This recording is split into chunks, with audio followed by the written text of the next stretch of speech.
కాంగ్రెస్ ప్రభుత్వ మంత్రులపై మాజీ మంత్రి సిద్దిపేట ఎమ్మెల్యే హరీష్ రావు నిప్పులు చెరిగారు. ఎస్ఎల్బీసీ సొరంగ ప్రమాదంపై సీఎం రేవంత్ రెడ్డి మంత్రులు బాధ్యతారహితంగా ప్రవర్తిస్తున్నారని మండిపడ్డారు. ఎస్ఎల్బీసీ సొరంగం వద్దకు వెళ్లే ముందు హైదరాబాద్ హరీష్ రావు మీడియాతో మాట్లాడారు.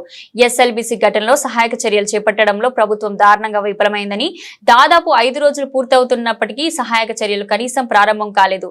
వివిధ ఏజెన్సీల మధ్య సమన్వయాన్ని సాధించడంలో కూడా ప్రభుత్వం ఫెయిల్ అయింది. కేంద్ర ప్రభుత్వం బృందాలు, రాష్ట్ర ప్రభుత్వ బృందాలు, ఏజెన్సీ మధ్య సమన్వయం లోపించింది.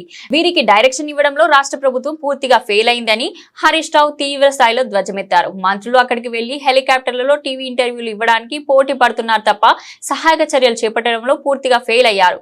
పైనుంచి హెలికాప్టర్లు చూస్తే సొరంగం లోపల ఏమన్నా కనిపిస్తుందా? ప్రత్యేకంగా చూడడానికి VX-ray కెమెరాలు ఉన్నాయా? హెలికాప్టర్లో చెక్కలు కొట్టుడు, టీవీ ఇంటర్వ్యూలు ఏమిటో నాకు అర్థం కావడం లేదు. వారి ప్రాణాలు కాపాడటానికి ప్రతి నిమిషం కూడా చాలా ముఖ్యమైనటువంటిది, క్షణం కూడా చాలా విలువైనటువంటిది. ఎంత తొందరగా సహాయక చర్యలు ప్రారంభించడం ద్వారా వాళ్ళ ప్రాణాలు కాపాడే ప్రయత్నం చేయాలి.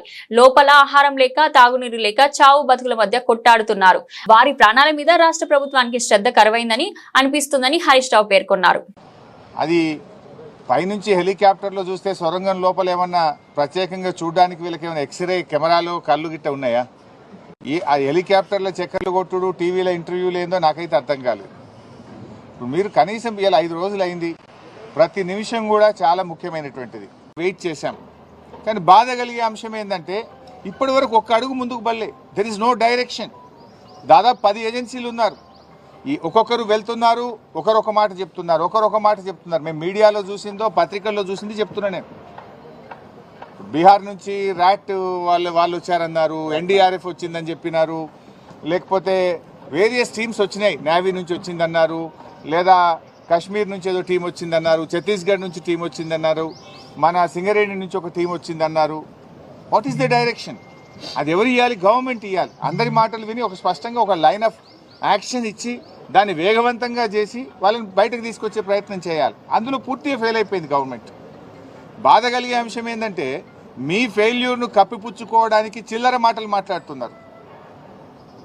మేము రాజకీయాలు చేయకుండా సంయమనంగా, గంభీరంగా వాళ్ళ ప్రాణాలు కాపాడాలని బీఆర్ఎస్ సహకరిస్తూ ఉంటే, ఉత్తమ్ కుమార్ రెడ్డి గారు టనల్ దగ్గర కూర్చొని ప్రమాదం జరిగిన సంఘటన దగ్గర నుండి బీఆర్ఎస్ మీద బురద జల్లే ప్రయత్నం, ఢిల్లీలో కూర్చొని రేవంత్ రెడ్డి SLBC సొరంగంలో బీఆర్ఎస్ మీద బురద జల్లే ప్రయత్నం చేస్తుంటాడు.